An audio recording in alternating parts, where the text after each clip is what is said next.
Christine, when you see businesses that go wrong, Mhm. where does it go wrong in manufacturing? Interesting. Oh, that's good. As a pricing person, I would say pricing. I would say pricing, seriously, because there's a lot of investment that goes and passion, investment and passion that goes beforehand.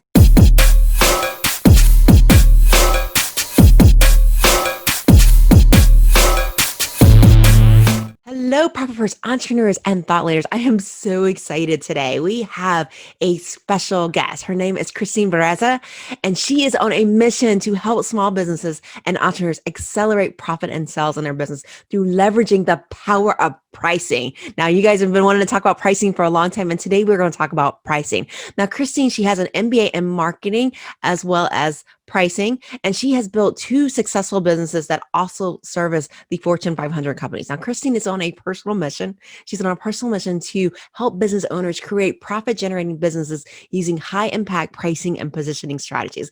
And instead of wasting your time and resources making the wrong pricing decisions, she's going to focus you on how to make the right decisions with your pricing. Now, Christine can service both service as well as manufacturing companies. But today we are going to talk specifically to our manufacturing companies out there. So, guys, manufacturing companies that have wanted to know about pricing and how to increase your margins and create profitable product-based businesses that manufacture. We've got Christine here today to help you guys do that. Hi, Christine. How are you? Welcome to our platform. Thank you, Suzanne. I'm great. I'm great. And thank you for having me. It's great to be here. You have an impressive background, so I'm excited to pick your brain today. Thank you. I'm excited to share. Chrissy, how did you stumble upon this? Tell me about how did you decide to go into this area? Well, it actually goes back about 7 years ago when I joined an MBA program up in upstate New York in Rochester. And the first year in school, I stumbled upon this pricing policies class, and I was really attracted to it because of just the fact that the whole subject of pricing really impacts the business in terms of where your success is going to be financially. And I paid a lot of attention to that. And I looked back in my previous career, even prior to joining my MBA program. I had worked in a telecommunication, global company, and I was out doing sales and pushing proposals and trying to negotiate. And then I connected all that and I was like, wait a minute, there's something here. And also looking at all the other career paths that were available at the time, I wasn't interested in like just going into straight marketing or going into Wall Street and doing finance. So this really did appeal to me, just the fact that it's a very specialized area and it's a very underserved area as well. And kind of that's just how I got exposed into pricing. And right after that, so when I was done with my MBA program, I went into a global manufacturing company and I excelled in just doing pricing for the business. And I learned a lot about how companies, whether small or large, manufacturing or other, can actually just use pricing to power up their profitability and their sales as well. That's kind of the background of it all. That's amazing. And we're glad that you're here with us today. And manufacturing in particular, I wanted to talk about because that is really intricate, right? Yes, Because yes. manufacturing, they have to produce a certain volume typically to start that to go Mhm. over that break even hump to become Yes, profitable, right? yes. And so let's talk about that. Let's talk about first of all, how does a manufacturing company really decide what the best price is?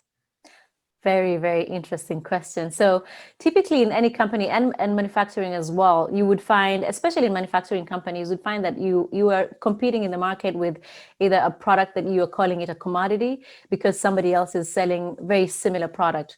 Meaning that if a competitor comes in, they could easily just displace you. And most of the time it's at the lowest price. And sometimes that's what companies are looking for. They're looking to increase their top line sales, but at the same time, increase their bottom line net profit. So in a commoditized manufacturing industry, pricing becomes a very sensitive and difficult conversation as well. And what I learned over the years in my experience is that there are very many ways you can leverage that. And it really just starts from the product that you're making. And this is one of the conversations that I bring up in the table very early on. A lot of businesses, when they think about pricing, they want to leave that as the last conversation, like when you're going to the market. But that's really not the right way to do it. You want to have it really, really early on when you're thinking about your product blueprint when you're actually deciding on your design and what product you're actually going to make, the value it's going to deliver to your market. So that's the first place you're starting to think about pricing. So you would know if whatever you're bringing to market is competitive or not competitive. So you'd know if your play is going to be a price play or it's going to be a value play. So that's one arm that we talk about around pricing, like what is your product strategy within the market? Then your pricing strategy supports that product strategy. So that's really one intricate way. The other thing is understanding your customer, like understanding your customer. And there's a concept in pricing that is called willingness to pay. And really, it's just understanding the maximum amount of price that your customer is willing to pay for the product that you're selling to them. And really, just that means that you really have to intricately communicate and understand the pain points of your marketplace so that you satisfy that pain point by giving the right product at the right price. So those two go really, really hand in hand, the product and the customer. And then you wrap in your internal competencies as a company. And that is where now manufacturing really has to dial in, especially because, as you know, cost is a big component of what your profit is going to be. So when you're in manufacturing, you have to make sure that you're highly efficient. You're doing your business the very right way in terms of just cutting cost out of anything that is complex so that you can actually, get the better price with the right margins out there. So it's a three-piece play when you're thinking about that price. And then that's just the beginning. We go deeper into understanding how you can leverage, your insights and data and analysis to find like hidden pockets of profit opportunities through, looking at your complexity and looking at your core versus non-core products. So it's an entire suite of conversation that I can go into so deep, and I don't want to take us in a different direction. Yeah. I love that. That is so juicy. And I love that you brought up two really separate components that go into pricing. One, you said it's a value play or it's Mhm. a price play, right? Right. Presenting your product as a commoditized product, right? Which means it can be replaced by anybody versus a value. Let's talk about that. Let's Yeah. dive a little bit deeper into that and what that really means. Because I Yeah. think that is a big key criteria that really differentiates how profitable your business is going to be at the end of the day. Mhm. That's very, very true. So when you look at a commoditized product, like I said, it's just that drop-in replacement that anybody else, bare bones, can offer exactly the same thing, and the customer cost of switching is barely nothing. So they can jump from one to another. And it becomes really sensitive because if you have not differentiated yourself, and you could differentiate yourself in many ways, including a service. Like a lot of times you speak to a lot of businesses and they tell you, I'm in a commoditized industry. But really, there are very many value attributes that you can add to your product that includes either your customer support, your engineering support, your after service support, like the quality of your product. There are very many things that you can wrap up around what you present in that product that can remove it from that commoditized space. Granted, it is true, especially in a manufacturing environment, a lot of customers are looking for what is that lowest cost of doing business. So when you're thinking about the value piece of it, like you have to go another layer, like you have to go a second step in understanding completely how you're creating that value. So we look at it from a three-step approach when you're thinking about value-based pricing. First, you are creating the value. So the value creation is where the product blueprinting happens. And that's also the place where you're actually interacting with your marketplace to understand the product that I have, how can I make it better? How can I make it better so that it serves exactly the needs that you have? And you would be willing to pay a certain premium for that. And it doesn't have to be the most premium, but higher than the average, commoditized price point. So that is the value creation step. Then there is the value communication. If you fail in value communication, you're failing in the whole value pricing as well, because you have to clearly and succinctly communicate why, as a customer, they should pay higher or a little bit more than something else that exists that could easily do the same job. So communicating that piece of the value is just as critical as creating it. And the very last piece of it is capturing that value. And capturing the value is, okay, so we have determined the economic value that we are driving as a result of the product or the service that you're providing is this amount. So what amount do you get to keep? And what amount do you give it back to the customer? So, and this is not a conversation necessarily that you're telling them openly, hey, let's discuss what you're keeping and what I'm keeping. But within yourself and within your team in a company that, hey, we've been able to derive, let's call it $5,000 of value. That's a very small number, but $5,000 of value. what proportion do we feel that we'll share with our customer? Could be 33%, and we keep 66%. But understanding that conversation from value creation to communication and then to capture enables you to be successful in the whole value-based pricing sphere versus doing a cost plus pricing approach that is very, very common. That is the most common method of actually, especially in a product-based industry, that's the most common method of deriving the pricing for your product. So it's just a combination of the two. And sometimes it's not that you're very successful with just value-based pricing independently. It could be also just a hybrid of the two. And it's okay to get to a point where you know that you're not just practicing cost plus only, but a mix of the two. And definitely if you're successfully doing that, you'll tend to find that you're increasing your bottom line and at the same time attracting the right and retaining the right customers that you want to work with. I love that. That is amazing. Thank you for that information. That's, Of very, course. very important to do that, right? And value could be something just even simple. I was reading the Mhm. book The Power Broke by Damon John the Shark. Uh-huh. Love Damon. He is so real. Same here. Same here. I haven't read the book, but I love the guy. It's very a great book. But one of the proposals that he got from being on Shark Tank was, somebody was selling socks, right? Mhm. And when Damon saw the socks, he's like, socks are, it's so commoditized. I mean, come on now, you can get Hanes socks, you can get any kind of socks. But the key that this company was doing was it was almost like a buy one, give one. So if you buy one from me, I give one to the homeless person so they can Yes. cover their feet.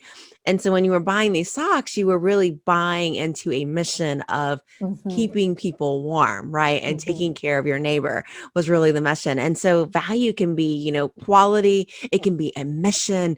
There's so many things that go into value, right? And establishing what that really is. Yes, yes. It's interesting you say that. I think also that company, the shoe company Tom's, did the same, and they were very, very successful. And a lot of companies later on came in trying to do the same, to stand behind a mission where you buy one pair of shoe and then another one is donated to a child in need who's not able to to actually buy a pair of shoe.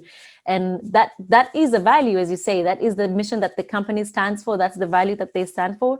And as a customer or a consumer who resonates with that, they would go an extra mile and pay an extra $2 just to buy that, to satisfy the mission that they believe in. So value could be a lot of things.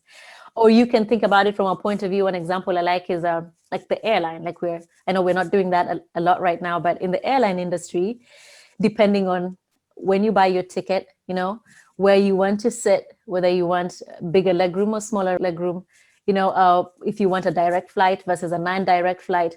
Like we all are sitting in the airplane going to one destination, but we all paid different ticket prices. And we're okay with that. I could have paid 500, somebody else could have paid $1,000 to sit in the same aircraft, and we are fine with that. But it's how we perceive the value that we're getting from that flight to New York, for instance, is completely different. Maybe there's better cabin air at the first class lounge versus the economy. So it's really just subjective to the consumer. And that's why value pricing starts with that person who's consuming the product or the service. I love that. One of the challenges about a manufacturing company is you Mhm. don't really know how things are going to turn out when you first start a Yes. business. You Yes. don't. And, a manufacturing company are typically a lot of upfront costs, right? And Hmm. and unfortunately sometimes debt too. Yeah. And it's a gamble because, to really start to make that profit, there's a certain break even point that you have to Yes. catch, right, in order to Yes. do that. And for a lot of people, that's just that fear of the unknown. It makes it hard to even figure out, should I even go into producing this product, right? Because Mhm. I don't know at the end of the day what the market's going to think. I mean, you Mhm. can do all the surveys that you want, but you never know at the end of the day where you are going to land. Christine, what are some things that we can do for manufacturing companies to really evaluate that risk and then determine if we should go forward with this and then price it right so that we can hit that break even point sooner? That's a very, very good question, Suzanne. That's a very good question. I like to think about it when you're evaluating your opportunities as a company, or you're evaluating, if that business makes sense for you. Like you do your financial models, right? Like you look at all the components that go into making that product or getting into that type of a business. So every direct cost, whether it's raw materials and inputs or other indirect costs such as operational cost and all that. And I believe that when you're evaluating your business opportunities, like you should look at them independently every time. Like put your spreadsheet in order where your income statement is, and take a look at it from the expected sales from the very beginning. How much do you think you're realistically going to make in terms of sales? And then you break it down to, of course, every inputs and in terms of costs that are coming out into making that, servicing that business or servicing that product to the market actually do entail. Take into consideration everything. I think a lot of time we forget to look at the total cost of serve, and just look at the direct cost of going into measuring that business. And that's why you find a lot of businesses just focusing on gross margin. Gross margin is, it's a good metric to look at, but it's not the return on your sale.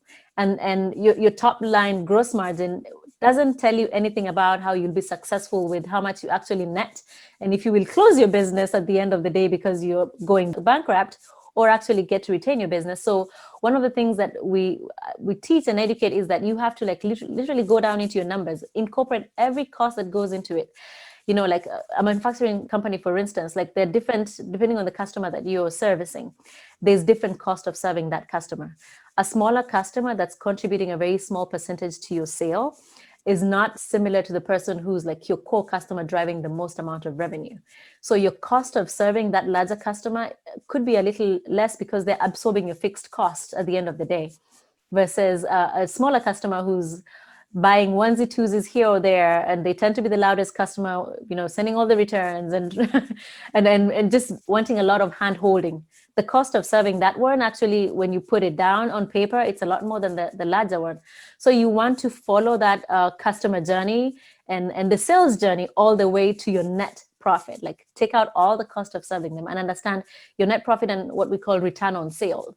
And that metric, return on sale, is really what is more meaningful than your gross margin. And every opportunity, like I started to say, evaluate it based on that return on sale, because that is what determines if at the end of the day, this is a viable business or not a viable business. Getting lost in just the gross margin, that's how we start to really get lost in measuring the wrong things, literally measuring the wrong things and making the wrong decisions. So that's one way I would say that manufacturing companies can try to be successful. The other thing is, it's the same concept of core versus non-core, like really understanding your numbers in terms of the suite of products and where the sales are going in terms of products and customers, and understanding where they all fall. Like, so I like to talk about the 80-20 principle. Like, try and follow where your 80% of sales is coming from, both in product and in customer. Because when you follow that line, you understand where you should put your focus and energy around to just push your business. And then everything else that is driving the 20% can wait. It can wait. It can be, the second priority to your business because it's not serving you the way you want it to serve you. So those two ways, I would say manufacturing companies can hone in on those two, and they would be well on the way to be successful. Yeah. I love that. So applying the Pareto principle, that 80-20 rule, making sure that you're Yeah. spending, your effort on the products that produces the greatest margin for you. And then Yes. instead of looking just at gross margin, look at entire return on sale. How many do I really need to sell to hit my break-even cost and make my Yes. target profit? So not just looking at gross margin, but can I realistically make enough sales just to cover my entire cost, and including my overhead that I'm going to need? One of the questions that I'm curious, and I'm sure that the viewers are curious about this too, is, like I said, when you enter a new market, when you enter a new product, you never really know how it's going to turn out. You've got projections, your grandma loves the product, your parents say they're wonderful, your best friend says, oh yeah, I would buy 1 million if I had $1 million of them. When do you call a truce? When do you say, you know what, it's obviously not working out for me? Mhm. Very, very interesting. I know that's a very difficult conversation, right? Because when you think about, especially if this manufacturing company is not just buying finished products, but they're designing the product, there's a lot of cost that goes into designing that product.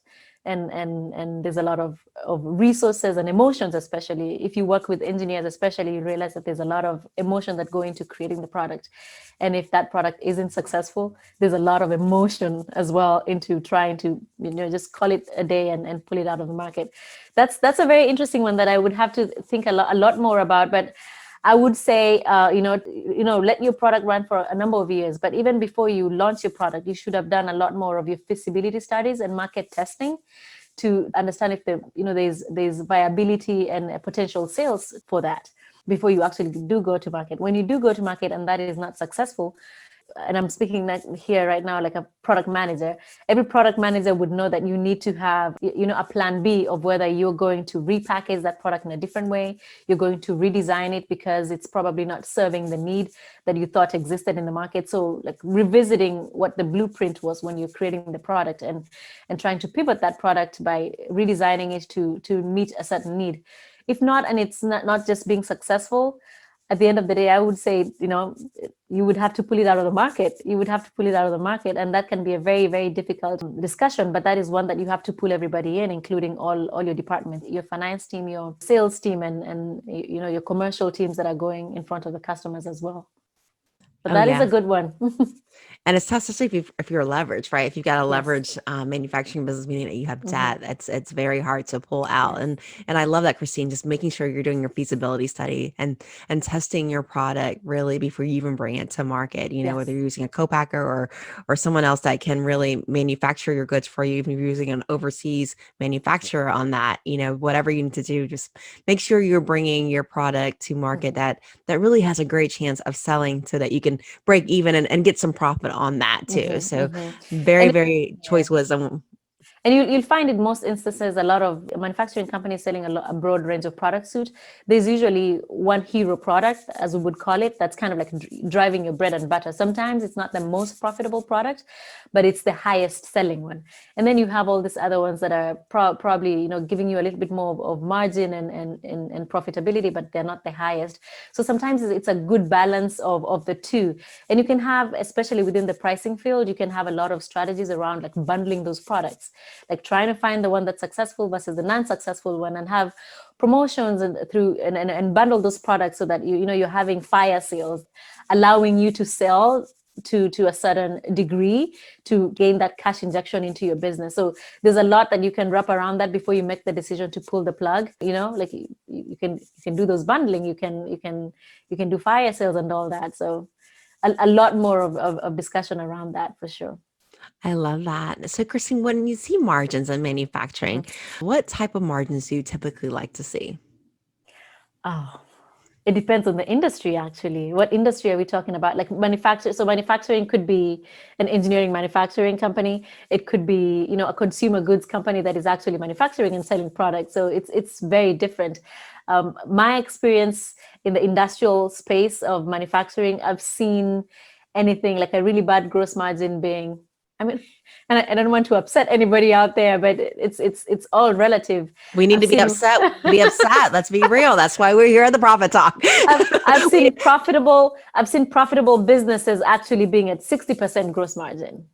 But I've also seen an average gross margin for an entire business being at 34%, 30%. I would consider 30% gross margin for your business, if you're in a very competitive category, not too bad. But I think you want to head towards, the 40%, closer to the 50% mark. 30% is a highly competitive industry where you're trying as much as possible to get the most price and extract your cost. Below that, it's too low. And maybe it's good if you're at a place that you're starting to bring something to the market, stay out of commoditized Yeah. products, right? Just stay out of it, Yes. right? Just Yeah, make a good exactly. Yeah. decision from the beginning with that. Yes, and But actually, that's what I was saying. Like a big chunk of businesses that are not commoditized or have found a place in actually differentiating their products and services, they're in the 60% range. Oftentimes in the 60% range or higher, just making, bringing the most back to their business. so, Christine, when you see businesses that go wrong, Mhm. where does it go wrong in manufacturing? Interesting. Oh, that's good. As a pricing person, I would say pricing. I would say pricing, seriously, because there's a lot of investment that goes and passion, investment and passion that goes beforehand. And everybody believes in the product, like you're saying, your mom loves it, your grandma loves it, everybody would buy it.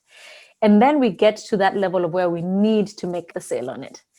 Conversations and negotiations come about from the market, and everybody's trying to challenge, hey, you know what, I can get exactly the same thing from this other person at this price. Then you start to second guess yourself, you start to doubt. You see this in service and product as well, because pricing is something that requires a lot of confidence and belief not in just your business, but in the product that you're selling or the service, and the value that you're fulfilling in the market. And consumers would do what they have to do for themselves, which is to get the best price out there. So if you're constantly reacting to a consumer who's probably just continuously shopping on price, and you're adjusting your prices because either your competition is doesn't know what they're doing and they adjust their prices because the consumer thinks that it's too high, then it shows you don't really have confidence in your prices.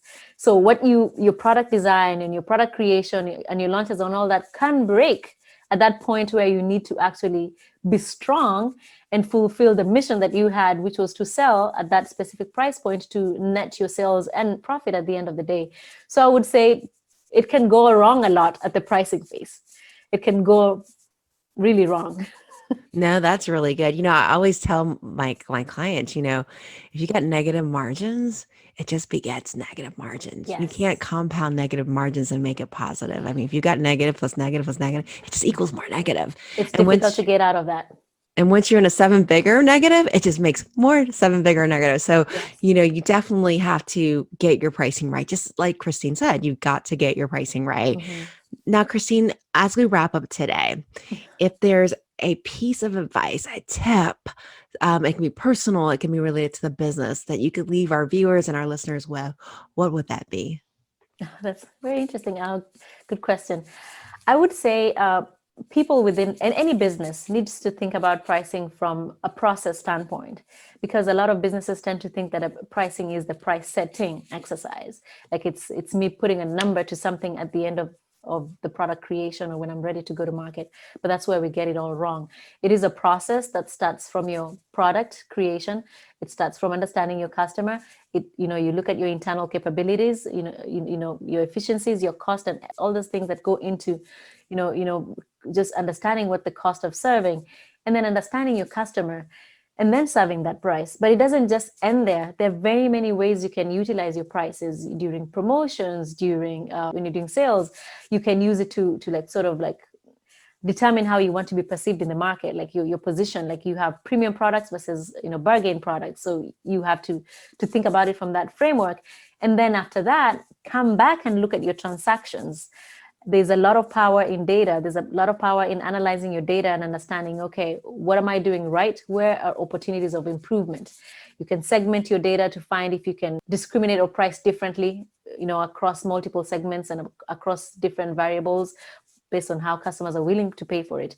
So I would like all the listeners to take away that pricing is not just a price setting exercise, but it's a whole broad exercise that when you understand it and you do it really right in your business, it enables you to be very successful and confident in everything that you do within the business, for I sure. l- I love that. A holistic approach to Yes. pricing so that you set yourself up for success because Yes. it doesn't behoove you to start off with your ankles cut, just not Yes. charging the right price because it's very hard to up level once you are Mm-hmm. out there in market. You've got to come in at the right area. So that is really amazing. Now, Christine, you have shared some very, very juicy morsels and we are so excited to have you as a guest. Just Thank you. just so excited about it. How can our viewers and listeners contact you so they could work with you on their pricing, whether manufacturing or service-based businesses? How can they contact you to work with you to learn more, to make sure they are maximizing their prices? Sure, sure. So the best way to reach me, so on a weekly basis, I am present in my private Facebook group called Pricing Made Easy. And there, the reason why I mentioned that is because I go there every week to share a lot of intelligence and just good nuggets about pricing. So that's a great place to find me, Pricing Made Easy on Facebook. And alternatively, you can also find me on my website, profitleadconsulting.com. So that is profitleadconsulting.com. Thank you, Christine, so much for sharing. And I will go ahead and also, Profit First Entrepreneurs, place the contact information for Christine in our show notes that you'll be able to click on her links to enroll in her Facebook group or be able to contact her directly to work with her. Thank you, Christine, so much for just spending time with us today and just sharing your wealth and plethora of knowledge. Oh, thank you so much for having me, Suzanne. This was a pleasure, for sure. Thank you.